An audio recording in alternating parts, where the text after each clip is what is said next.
কিচ্ছু নাই। বউটা যদি ভালো হয় সারা রাত বুকে জড়িয়ে ধরে ঘুমাবে, জান্নাতের ঘুম পারা যাবে। আলু ভর্তা নিয়েও যদি খেতে বসি আর মুখে যদি তুলে তুলে দেয়, দুনিয়ার সব চাইতে মজার স্বাদ পাওয়া যাবে।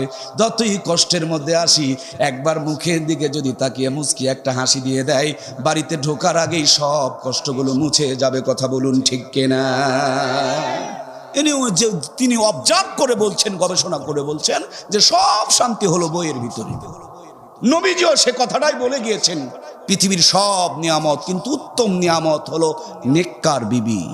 যার নেককার বিবি আছে সে দুনিয়াতে কিছুটা হলেও জান্নাতের নিয়ামতের ভিতরে আছে। সুবহানাল্লাহ বলেন। স্বামীর প্রতি কোনো পেরেশানি থাকবে না, স্বামীর প্রতি কোনো টর্চারিং হবে না। উঠতে বসতে খোটা দিয়ে স্বামীকে গুনার দিকে, জাহান্নামের দিকে ঠেলে নিয়ে যাবে না। স্বামীকে সব সময় জান্নাতের পথ দেখাবে। এর জন্য একজন নেককার মা কত যে গুরুত্বপূর্ণ